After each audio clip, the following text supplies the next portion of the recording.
महाकाय सूर्यकोटि समप्रभ निर्विघ्नं कुरु मे देव सर्वकार्येषु सर्वदा।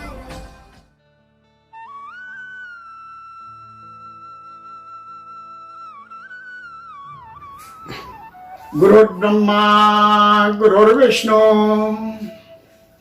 गुरुर्देवो महेश्वरा गुरुर्साक्षात् परब्रह्मा तस्मै श्री गुरवे नमः। अज्ञानान्तिमिरान्धस्य ज्ञानाञ्जनं शलाकया चक्षुरुन्मीलितं येन तस्मै श्री गुरवे नमः। सभी भक्तगणों को व्यास गद्दी से मैं आशीर्वाद प्रदान करता हूं। और आज मैं जो है श्रीमद् भागवत के कुछ प्रसंगों को लेकर के एक एक प्रसंग लेकर के आपको उसका भावार्थ समझाएंगे। उनके अभी हम बीच में से ही ले रहे हैं। श्रीमद् भागवत वास्तव में भगवान का रहस्य है। इसका प्रसंग यहां से चलता है कि एक बार भक्ति के दो पुत्र थे, ज्ञान और वैराग्य। ज्ञान वैराग्य तीनों जुड़े अपने जमाने में खूब युवावस्था में थे। अर्थात इसका भाव क्या है कि तीन रास्ते हैं भगवान के, ज्ञान वैराग्य भक्ति। इन तीनों रास्तों से हम भगवान को प्राप्त कर सकते हैं, भगवान के रहस्य को समझ सकते हैं और भगवान को प्राप्त कर सकते हैं। वास्तविक अर्थ तो यह है कि संसार के अंदर ये सारी चीजें जो दिखाई दे रही है, ये सब जो है नगण्य है, झूठ है। अर्थात हमारे यहां दो चीजें हैं, सत्य और झूठ। जो हमेशा रहे वह सत्य है, जो हमेशा कुछ समय के बाद में नष्ट हो जाए वो असत्य है। मनुष्य शरीर के अंदर दो चीजें हैं, एक आत्मा भी निवास करती है और आत्मा के साथ जीव भी निवास करता है। जीव 17 चीजों से बना है। हमारी कर्मेंद्रियां, 5 कर्मेंद्रियां, 5 ज्ञानेंद्रियां और 5 हमारे ये अपान वायु, ज्ञान वायु, समान वायु, प्राण वायु, ये जो है जो हमारे शरीर के अंदर रक्त का संचार करती है, ये वायु के द्वारा ही तो होता है। 5 जो है वायु कह लो या 5 प्राण कह लो, ये 15 हो गई। दो चीजें और हैं, चित्त और मन। चित्त के अंदर हमारे जन्म जन्मांतरों से जो घटनाएं हुई, जो हमने सुख और दुख की अनुभूतियां की, जो हमने किसी के साथ अन्याय किया, वो सब भरे हुए हैं। उसी चित्त के अंदर से सारी चीजें यदि समाप्त हो जाएं, चित्त खाली हो जाए, तो अभी जो है मोक्ष को प्राप्त करने में समय नहीं लगेगा। इस संसार के अंदर हम बहुत बढ़िया लाभ प्राप्त करते हैं, लाभ प्राप्त करते हैं तो बड़े खुश होते हैं। खुश कौन होता है? ये मन। मैंने आपको 17 चीजें बताई थी, फिर पुनः रिपीट कर दूं। 5 कर्मेंद्रियां, 5 ज्ञानेंद्रियां, 5 प्राण, चित्त और मन। मन जो है बड़ा सांसारिक चीजों को अनुभूति करता है। लोग कहते हुए सुना होगा कि हमारा मन नहीं भरा। मन न भरने का मतलब मन ही कमांड करता है चित्त पर, मन ही कमांड करता है कर्मेंद्रियां, ज्ञानेंद्रियां, प्राणवायु आदि आदि वायुओं पर। और कभी कभी ये कर्मेंद्रियां, ज्ञानेंद्रियां मन की भी बात नहीं मानती, दूसरा काम कर देती हैं। तो मन जो है वही इन सब चीजों से कार्य कराता भी है और इनसे कार्यों को अनुभूति करते हैं। जैसे हमने जीव ने बढ़िया स्वादिष्ट पदार्थ खाया, ये क्या है? कर्मेंद्रिया। कर्मेंद्रिया ने हमारे कोई गाना गाया, हमें बड़ा अच्छा लगा। अच्छा किसको लगा? मन को।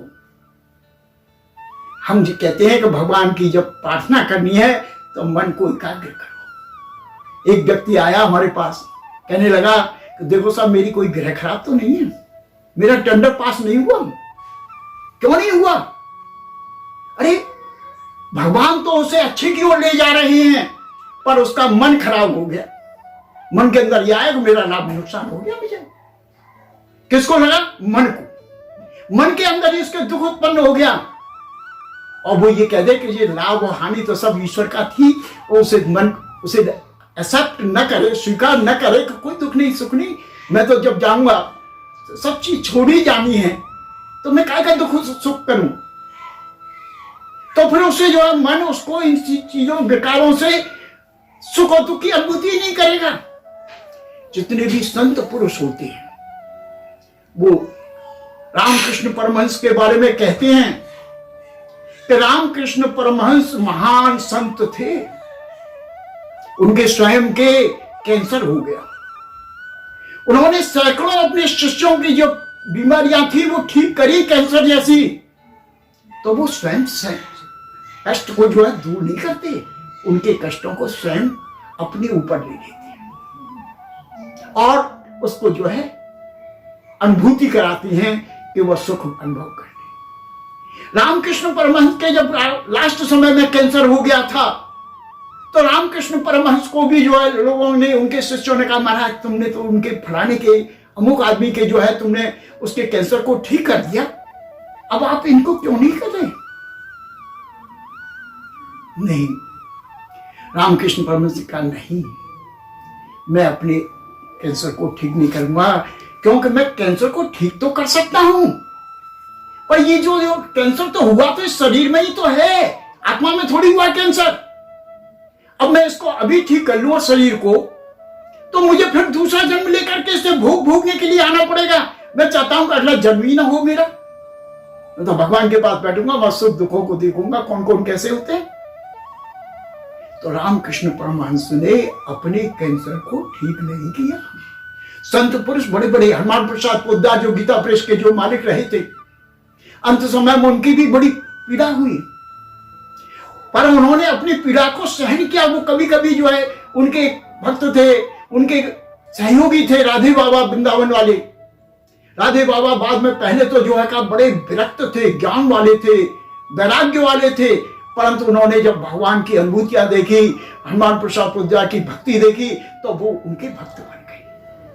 तो मैं इसमें सबसे पहले प्रसंग में शुरू करने से पहले ये बातें मैंने आपको बताई, ये इसलिए बताई कि आप जो है 3 चीजें होती हैं भगवान को प्राप्त करने के लिए, भक्ति, ज्ञान, वैराग्य। वास्तव में भक्ति इनकी मां है, ज्ञान वैराग्य उनके पुत्र हैं। हमको ज्ञान प्राप्त हो जाए कि हमारा ये शरीर तो क्षण भंग हो रहा है, एक दिन नष्ट होना है, तो नष्ट होने दो। गीता में भी आया है, कृष्ण जो है कहा है, अर्जुन को जब उपदेश दे रहे हैं, अर्जुन जब तक जो है मित्र बनता रहा, वो अपना उसके सहयोगी मानता रहा, तब तक कृष्ण ने उन्हें उपदेश नहीं दिया। जब उसने कहा कि तुम मान ले चलो इसको, मुझे मेरे रथ को जो है युद्ध के मैदान में ले चलो, और युद्ध के मैदान में जब ले गए भगवान कृष्ण सारथी बन करके, तो उन्होंने वहां देखा कि द्रोणाचार्य खड़े हैं, पितामह भीष्म खड़े हैं, मेरे जो है सारे भाई खड़े हुए हैं, हमारे खास मामा भी कौरवों के साथ युद्ध करने के लिए खड़े हुए हैं, 5 गांव नहीं दिए गए इनको मुझको, मैं तो भैया इनसे युद्ध नहीं करूंगा, पाप क्यों कमाऊं गुरु को मार करके। तो वो बाण फाड़ों को छोड़ करके रथ के पीछे भाग में बैठ गया और कृष्ण से कहने लगा, अर्जुन महाराज मेरे बस की युद्ध करना नहीं है, मैं तो कहीं जंगल में एकांत रह लूंगा। तब कृष्ण ने उपदेश दिया, तुम कर्म किए बिना तो रह नहीं सकते। बोले मैं कर्म ही नहीं कर रहा, कर्म के बिना मनुष्य रह नहीं सकता, 24 मिनट 24 सेकंड नहीं रुक सकता, क्योंकि कर्म कोई यही नहीं है क्या हम हाथ पैरों से कर रहे हैं? कर्म वह भी है कि हम मानसिक रूप से सोच रहे हैं गलत चीज को। वो भी जो है आप कभी बैठ करके देखना, भगवान का भजन करके भी देखना, तो आपको जो है भगवान के प्रति जब तक प्रेम नहीं होगा तब तक मन में कोई कोई दूसरी बात आ जाएगी, फलाने के टेंडर की याद आ जाएगी या फलानी बातें याद आ जाएगी। वो क्यों आ जाती हैं? वो कर्म हो रहा है, मानसिक कर्म हो रहा है। किसी ने सताया तो उसे दुख देने की मन की इच्छा करती है, कभी कहता है कि उसे छोड़ो मारो, अपन रास्ता दूसरा नापते हैं। ऐसे ही कृष्ण ने जो है अर्जुन को समझाया कि मनुष्य बिना कर्म किए बिना रह नहीं सकता, उसे कर्म तो करना ही पड़ेगा। और तू रहा अर्जुन, तू युद्ध नहीं करेगा तो तू नहीं करता, मत कर। देख युद्ध तो ये सब मरे पड़े हैं। उन्होंने अपना विशाल रूप धारण दिखाया, मुंह में उसका दिखाया, द्रोणाचार्य जी का रथ लुट रहा है, पितामह भीष्म की खोपड़ी पड़ी हुई है, बाणों पर सरसैया, युद्ध से पहले ही उन्हें दिखा दिया मुंह फाड़ करके। उस विशाल रूप को, उस भगवान के उस रूप को देखकर मुंह में अर्जुन कांप गया। अब अर्जुन जो है वह मित्र न मान करके अब उन्हें कहने लगा, हे भगवान तुम मेरे गुरु हो। जब गुरु का कहा है जब गुरु को मानने लगा तो गुरु का कार्य है कि अंधकार को नष्ट करे। भगवान कृष्ण को जब गुरु कहने लगा, गुरु मुझे ये बताइए कि अब मुझे क्या निर्देश है, कर्म बिना मैं रहूंगा नहीं, ये बुरी बात सोचूंगा तो भी पाप हो जाएगा। तो उन्होंने कहा युद्ध कर, और युद्ध में भी दो भाव रख, राज्य प्राप्ति के लिए नहीं, तुझे 5 गांव प्राप्त करने के लिए नहीं, केवल धर्म की स्थापना के लिए युद्ध कर। कि मैं युद्ध में मर गया तो मुझे स्वर्ग मिलेगा, क्योंकि मैंने तो असत्य को समाप्त करने के लिए, सत्य की रक्षा करने के लिए ये जो युद्ध कर रहा हूं।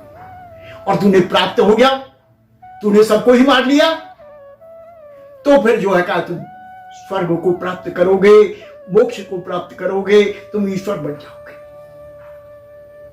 इसलिए कहते हैं आत्मा ही परमात्मा है। आपने देखा वो बड़े बड़े जो है रेल चलती हैं, 24,000 वोल्टेज की चलती हैं, उसी रेल के उसमें से निकाल करके ट्रांसफर के द्वारा उससे 440 वोल्ट बनाया जाता है, 40 से जो है 220 बनाया जाता है, 220 से भी जो है, और जो हम जो मोबाइल चार्ज करते हैं वो 6 जो है उसका बना देते हैं। तो कितना, एक ही जो 24,000 वोल्टेज थे उनको हमने कितना बढ़ा दिया, 6 वोल्ट। ऐसे ही भगवान के अंदर अनेक शक्तियां हैं, ताकत है, और वो जो है छोटे रूप में हमारे अंदर भी विराजमान है।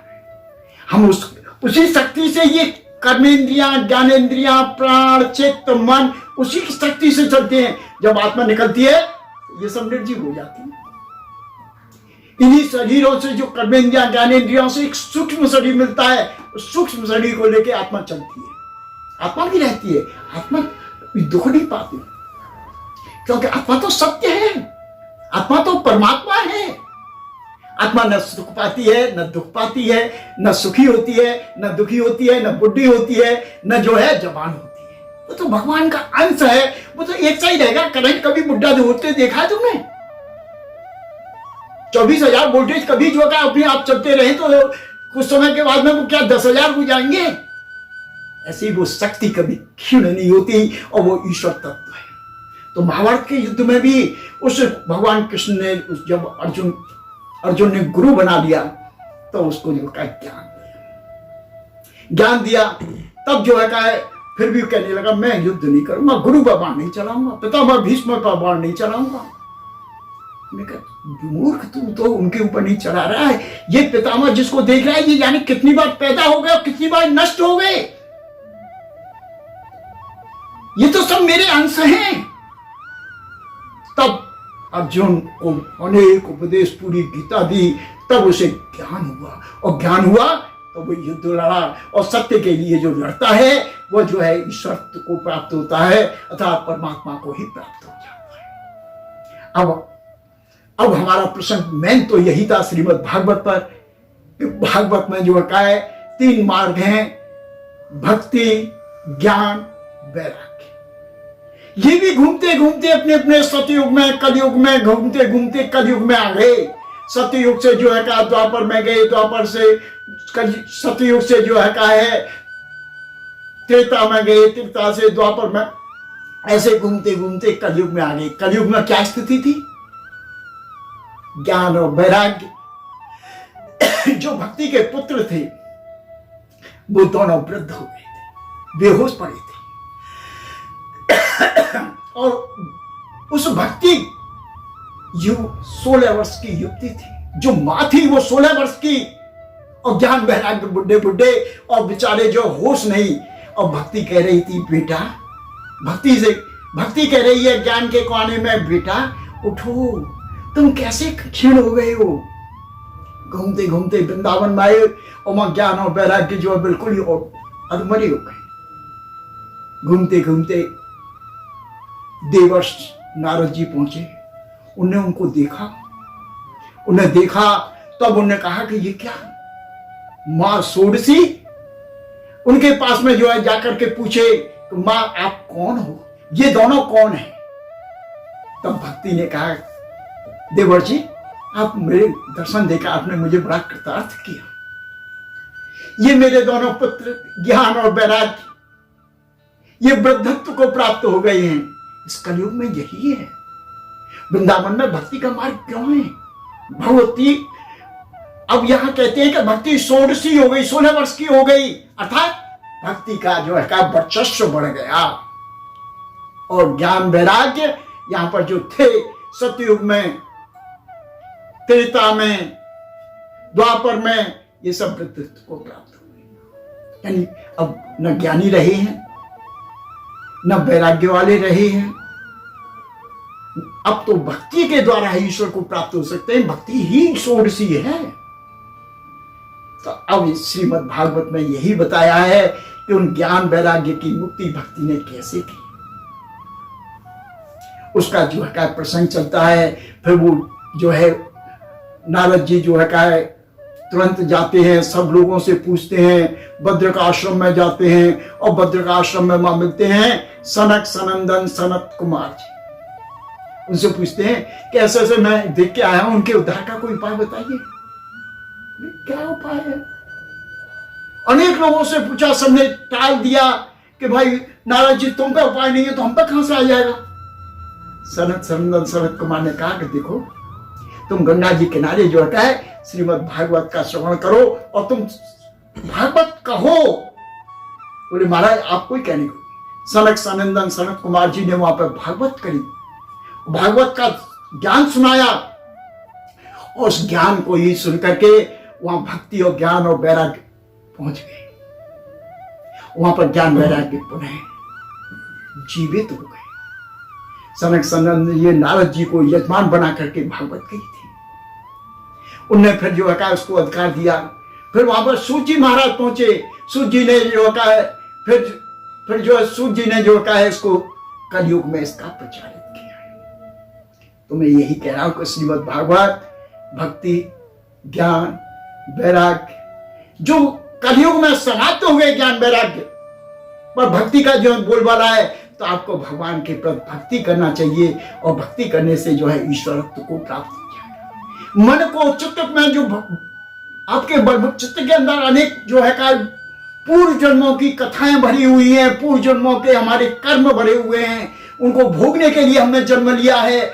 उसको प्राप्त करने के लिए, उसे चित्त को खाली करने के लिए, उन कर्मों को भोग करके हमें जो है चित्त को खाली करना चाहिए। तभी हम मन को वशीकरण कर पाएंगे। मन को वशीकरण करना बड़े बड़े ऋषि मुनि करने का प्रयास किया, परंतु जब तक उसका चित्त खाली नहीं होगा, उस पूर्व जन्म की बातें जो है नहीं निकलेंगी, और वो निकलेंगी या तो भक्ति से या ज्ञान से या वैराग्य से। परंतु अब इस कलयुग में भक्ति का मार्ग सबसे है। मन में तुम भक्ति के प्रति रखो, भगवान का रोजाना भजन करो, और भजन करते समय हरे राम राम राम हरे हरे, तो राम के जो है चित्र हमारे सामने आए। फालतू की बातें, टेंडरों की बातें दिमाग में नहीं आए। यदि वो दिमाग में आएंगी तो चित्त में से और बातें निकलेंगी और जो है हमें दुखी करेंगी। भगवान का भजन भी जिब्या नहीं करा खाली, पर मन तो करा ही नहीं। मन में तो फालतू की बातें चल रही थी। पर जब तक चित्त और मन दोनों शुद्ध नहीं होंगे तब तक हमारी मुक्ति संभव नहीं है। और संसार में बताया कि शरीर तो क्षण भंगुर है, झूठा है। इसे हमारे घर वाले जो है इसे जब इसमें से आत्मा निकल जाएगी और उसमें से जीव निकल जाए, घर वाले जबरदस्ती ले जाएंगे, उन्हें जल्दी ले चलो, बदबू आ जाएगी और इसे जो है जल्दी से इसका विसर्जन करो, नहीं तो और घर में बदबू होगी। और फिर वही आदमी जो सबसे घर में प्रिय था, वही व्यक्ति सबका दुश्मन हो जाता है। उसका नाम मत लिया करो, उसकी पहनी हुई कोई चीज मत रखो। ये सब लोग झूठा ही तो प्यार है। फिर यही कहेंगे कहीं वो आ नहीं जाए भूत बन करके, नहीं तो हमें सताएगा। फिर कहीं कुछ ने आभास हो गया तो फिर पंडित जियों के पास जाकर के पूछेंगे उसका कोई उपाय बताओ, वो आना नहीं चाहिए। अब हम वो तो चली गई, पर कम से कम हमारा जीवन तो सुखमय हो। यानी कि ये संसार सब चित्त में भरी हुई वृत्तियों के कारण असत्य है, और असत्य चीजों के कारण वो अपने शरीर के सुख को देखता है, वो आत्मा के सुख को नहीं देखता। भगवान तो सबको एक समान देखता है। संत तो किसी दुखी आदमी को भी देख करके जो प्रसन्न होता है। एक संत था जो है नदी के अंदर जो है एक बिच्छू बहा जा रहा था, उसे अपने पर उन्होंने हाथ से निकाला, बिच्छू ने डंक मारा, फड़फड़ा गया और तुरंत बिच्छू को फेंक दिया पानी में। फिर जो है दोबारा फिर उसे संत था वो तो सबको जो है सुख दुख को एक समान देखता था। उन्हें कहा इसको तो बचाना है। दोबारा उठाया, फिर उसने मार दिया, फिर पकड़ दिया, फिर जो दोबारा उठाया, तब एक आदमी बोला अरे बाबा पागल है गए हो, ये बिच्छू है या काय को बचा रहे हो। बाबा ने पता है संत ने क्या जवाब दिया कि ये अपने कार्य से जो है विरक्त नहीं हो रहा, इसका काम तो डंक मारना है। तो बताओ मेरा काम संत है दूसरों का पालन करना, तो मैं इसके को कैसे छोड़ दूं। तो उसने जो है किसी भी तरह से फिर कपड़े से निकाल कर आया, और उस जिस व्यक्ति ने प्रश्न किया था उसे ज्ञान प्राप्त हुआ। उसे हुआ कि वास्तव में अपना कर्तव्य का बाबा ने कैसा पालन किया। ऐसे ही ज्ञान होता है, ऐसे ही भक्ति होती है। अब यह तो मैंने भूमिका के रूप में आपको श्रीमद् भागवत क्या है इसके बारे में बताया। अब सप्ताह कथा के अंदर श्रीमद् भागवत के अंदर एक प्रसंग है, उसे मैं उसको सुनाता हूं कि प्रसंग जो है कभी कभी हम मनुष्य आदमी जो है माया के वशीभूत होकर के परेशान हो जाता है। ऐसे ये कथा है धुंधकारी और गौकर्ण का उपाख्यान। धुंधकारी और जो है गौकर्ण जो है पैदा हुए उसका उपाख्यान, उसके उपाख्यान के बारे में बताता हूं। एक कथा है कि एक बार एक जो है बड़ा ब्राह्मण था। वो ब्राह्मण जिसके कोई संतान नहीं थी, पत्नी उसकी बड़ी दुष्चरित्र थी। वह दुष्चरित्र स्त्री पति को संतान चाहती नहीं थी। उन्हें संतान होगी फिर वो दुख देगी, फिर उसे पालना पड़ेगा, फिर उसे परोसना पड़ेगा, फिर पति को खवाना पड़ता है, फिर उसे भी और जो है करना पड़ेगा, जिसे संतान करनी नहीं। परंतु वो ब्राह्मण बड़ा दुखी था। उसने कहीं सुना था कि बिना संतान के मुक्ति नहीं हो सकती। इसलिए वो ब्राह्मण मन में सोचा कि जो है किसी तरह से संतान होनी चाहिए। ऐसा विचार करके वह परोपकार की भावना लेकर के वह जो है ब्राह्मण मन में सोचने लगा मुझे तो मर जाना चाहिए। पत्नी घर में चलनी ले नहीं देती, संतान है नहीं, मुक्ति होनी नहीं है, क्यों ना मैं समुद्र में कूद करके कहीं जाकर के तालाब में जाके कूद जाऊं। उस तालाब के किनारे जाकर के सबसे पहले यही चिंतन मनन कर रहा था कि चिंतन मनन में ही वहां एक संत आ गया, साधु आ गया, और साधु को देख कर उनके पैरों में पड़ गया। वो ब्राह्मण हाथ जोड़कर कहने लगा भगवान मैं बड़ा दुखी हूं।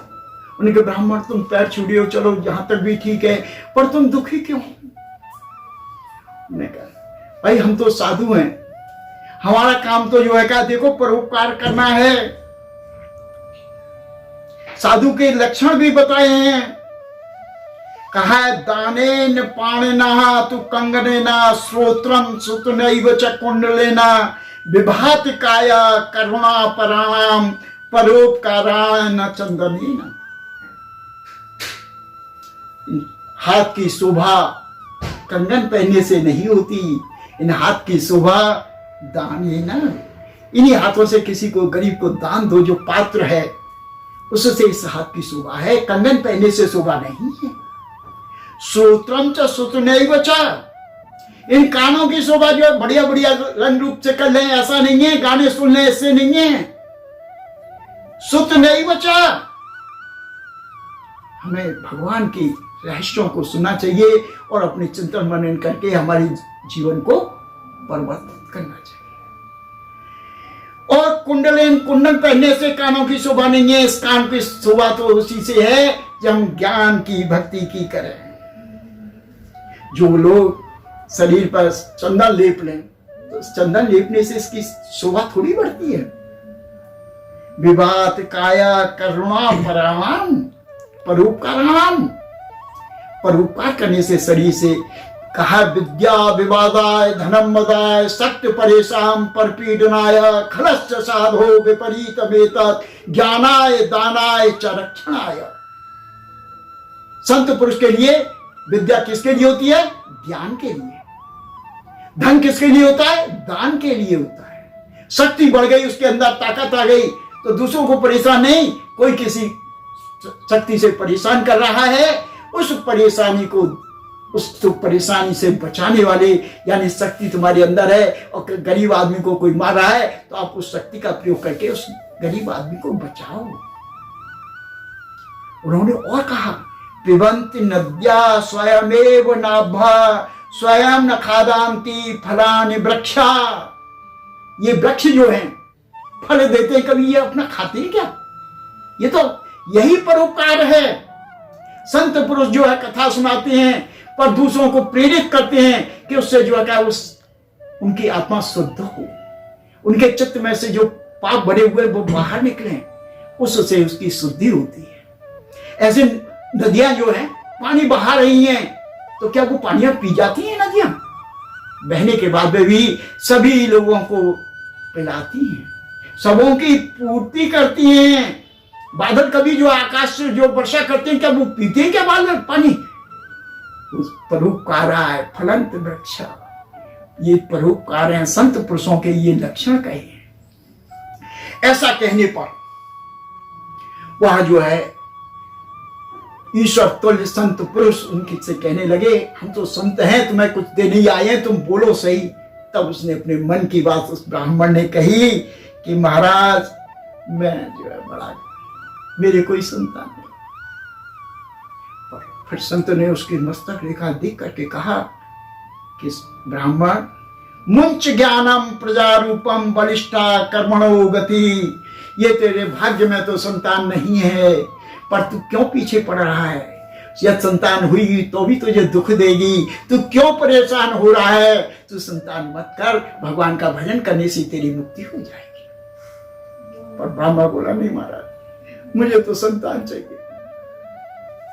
जब संत के पीछे पड़ गया तो उन्हें कहा, बार बार उन्हें समझा पड़ा संतान से तुम्हें सुख नहीं होगा। राजा सगर 60,000 संतान हो गई, क्या उसकी मुक्ति हुई? और उसके लिए संतान है और भस्म हो गई और उसके लिए वो बेचारा सगर डोला, उसके और बेटे डोले उनकी मुक्ति के लिए उल्टे। ऐसे तू भी पाप में फंस जाएगा। मान तू संतान के पीछे मत पड़, तेरी संतान भी होगी नहीं और हो गई तो वो तुझे ही दुख देगी। और ब्राह्मण नहीं मान, ब्राह्मण हाथ जोड़ता मुझे एक संतान दे। उसने जो तुरंत संत पुरुष ने झोली में से फल निकाला, उन्हें कहा ले तू अपनी पत्नी को खिला दियो, तेरे पुत्र में दिया जाए।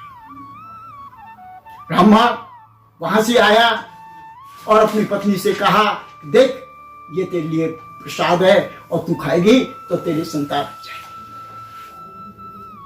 स्त्री तो उसकी दुश्चरित्रा थी, उसने सोची ये फल खाए और पुत्र पेट में गर्भ आ गया 9 महीना तो परेशान होंगी, नंद भौजाई सब जो है मेरे मालो ले जाएंगी, मैं खटिया पड़ी रहा करूंगी।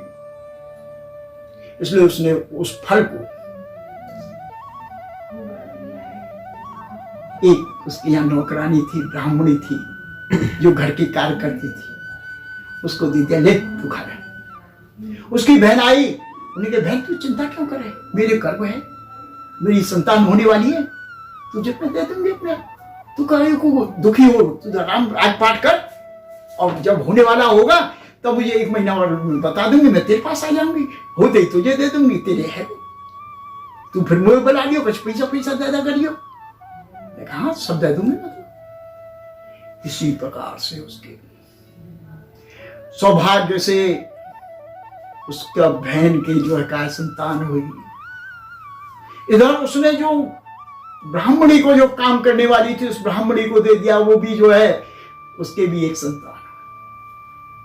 उसके उस स्त्री ने जो खाया था उसके हुआ गौ करण, गाय की तरह कान थे वो बच्चा। इधर जो उसके हुआ उसका नाम था धुंधकारी। हुआ तो था ही नहीं, उसने तो बहन का ले लिया, उसे पाला पनोसा, वो धुंधकारी जीवन भर उसे दुख देता, मारता पीटता माँ बाप को, सबको जो रखा। एक दिन अब धुंधकारी बड़ा हो गया, इधर गौकर्ण बड़े हो गए। गौकर्ण कहीं तपस्या के लिए इधर उधर चले गए। उस धुंधकारी ने जो है नेक और बड़ा हुआ, वैश्याओं के साथ उसका संपर्क। वैश्याओं ने सोचा कि माँ बाप को हटाने से जब पैसा मिलेगा, उन्हें उस माँ बाप को जो है कहा है मार दिया। उस धुंधकारी ने माँ बाप को मार दिया, कुएं में डाल दिया। और इधर जो है कहा है अब धुंधकारी जो है कहा है 6 वैश्याओं को लेकर के रहता। वैश्या ने सोचा जो माँ बाप का ही सगा नहीं हुआ वो हमारा ही क्या होगा। उनने मिल करके उन्हें कहा एक न एक दिन राजा को पता लगेगी, और वो राजा जो है हमसे भी इन धन को जो है ये चोरी करके डकैती करके लाता है, इस सब को छीन लेगा, हमें भी जेल भोगनी पड़ेगी इसके साथ, इससे भी मारो।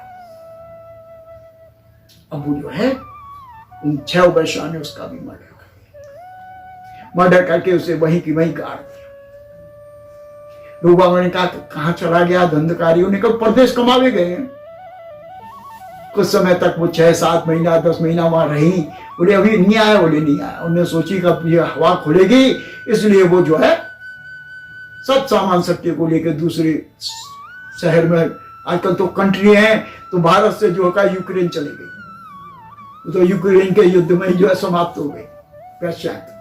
इधर उसके माँ बाप समाप्त हो गए, और धुंधकारी तो पहले ही मर गया था, तो वो बन गया भूत जन, जिसकी मुक्ति नहीं होती, समय से पहले जो है क्या शरीर छोड़ दिया जाता है या छोड़वा दिया जाता है, वही प्रेत योनि को प्राप्त होता है, वो प्रेत बन गया। इधर गौकर्ण महादेव, गौकर्ण जी जो है घूम घामते हुए घर आए, और रात्रि को उसी घर में रहते थे, क्योंकि वो उनकी माँ भी उसी जगह रहती थी, उनकी माँ भी मर गई थी, लिहाजा करके उसी घर में उन्होंने कहा कोई नहीं है, चलो यहीं सोएंगे, फिर देखेंगे सवेरे।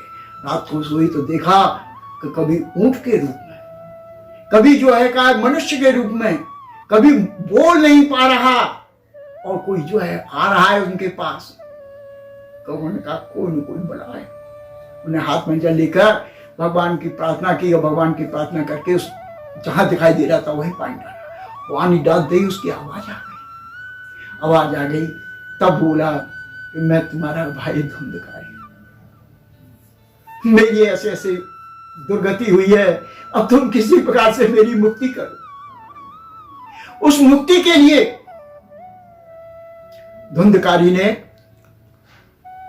धुंधकारी की मुक्ति के लिए जो है गौकर्ण ने जो है श्रीमद् भागवत का पारायण रखा।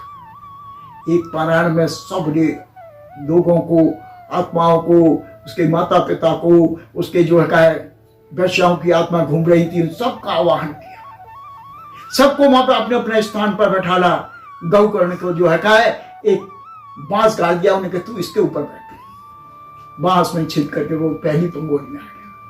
सप्ताह 7 दिन में होती है, इसीलिए 7 दिन तक वो जो है सुनता रहा, एकाग्र चित्त होकर रोज एक पंगोली फट जाए उसमें इतना ध्यान लगा के बैठता हूं। दूसरे दिन दूसरी पंगोली फट गई, तीसरे दिन तीसरी, 7 दिन जो है उसने एकाग्र चित्त होकर के फट गई, और वो जो है हाथ जोड़ करके सबके समक्ष मनुष्य रूप धारण करके वो जो है प्रकट हो गया। कौन? धुंधकारी। गौकर्ण के सामने धुंधकारी खड़ा हो गया, हाथ जोड़कर थोड़ी देर में उसने भगवान के प्रार्थना की, हे प्रभु उनका मुक्ति कर। थोड़ी देर में ही उड़न खटोला आए और उसे बैठा करके स्वर्ग की ले गए। वो तो चले गए। गौकर्ण ने जो है धुंधकारी की मुक्ति प्रदान की।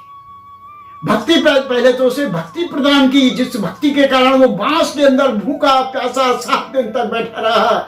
और जब सुनते कथा तो सुनता, बाकी समय बैठा तब करता है कि प्रभु मैंने बड़े बड़े पाप किए, मेरा उद्धार करो। भूख भी लगती, उसे नहीं खाता। अब कुछ लोग वहां खड़े हो गए। राकेश जी, हमारे सेठ जी जैसे आदमी खड़े हो गए। बोले महाराज, इस धुंधकारी की तो जो प्रेत में था उसको तो मुक्ति होकर उस उड़न खटोला में चला गया, पर तुमने जो है हमारे को तो कोई आया ही नहीं मुक्ति करने। देखो हमारे सेठ जी जो बहुत दिन से बीमार चल रहे हैं, जो चाह रहे मौत आ जाए, पर इनको कोई ऐसा नहीं आया। ये भी सुन रहे थे भागवत। तो तब गौकर्ण ने कहा, प्रभु 7 दिन से भूखा प्यासा, जिसने भक्ति को धारण कर लिया हृदय में, जैसे भूख नहीं लग रही है, ऐसा करके तुमने किया क्या? 7 दिन तक हमने खाया क्या? बोले महाराज रोज खाया हमने। तो बताओ तुम्हें कैसे आ जाएगी भक्ति हृदय में? तुम त्याग करो शरीर से तो भक्ति का ज्ञान मिलेगा, ज्ञान वैराग्य प्राप्त हो जाएगा। भक्ति के साथ अपने आप भी ज्ञान वैराग्य है। ये तो उनके बेटा हैं। तुमने देखा होगा कृष्ण के साथ राधिका के जो कितनी सखियां नाचती थी, वो सुध-बुध भूल जाती थी। उन्हें न खाना न पीना न तीना, बांसुरी की आवाज हो रही, जो दूध काट रही है वह स्त्री भी जो है कहा है, उसे बांसुरी की आवाज सुनी और वो वहीं की वहीं खड़ी रह गई और दूध बाल्टी रख के वहां भागी जा रही है जंगल में। उन्हें क्यों? उसे ही नहीं पता क्यों। उसके अंदर हृदय में उस ध्वनि की, भगवान कृष्ण के प्रति जो भक्ति थी, उसी की वजह से वो जो है का अपनी शुद्ध बुद्ध खो देती थी। उन्हें पता ही नहीं था। जो हमारे आज उपाख्यान को, धुंधकारी की कथा को सुनकर के अपने अंदर अधिक से अधिक भक्ति को पैदा करेंगे, और भक्ति पैदा हो जाएगी तो अपने आप ज्ञान हो जाएगा, ज्ञान हो जाएगा तो हमें वैराग्य पैदा हो जाएगा, वैराग्य हो जाएगा तो हमें इस संसार की जो है उपलब्धियों का हमें कुछ आवश्यकता ही नहीं रहेगी। उस भक्ति ज्ञान वैराग्य को पैदा करने के लिए इस कलयुग में पहले भक्ति को ही पैदा करें। जो इस उपाख्यान को सुनने के बाद चिंतन मनन करें और इस कथा को अपने हृदय में धारणा करें, कोशिश करें। हम आपको जो है हफ्ते में 2 दिन श्रीमद् भागवत के ऐसे ही उपाख्यान जो है आपको सुना करके आपके अंदर भक्ति ज्ञान वैराग्य को प्रदीप्त करने का प्रयास करेंगे। अब मैं आपसे यही निवेदन करूंगा कि इसे ध्यान से चिंतन करें, मनन करें और 3 दिन के बाद फिर जो है इसका अगला उपाख्यान सुनने के लिए पधारें। जय श्री कृष्णा, जय श्री राम।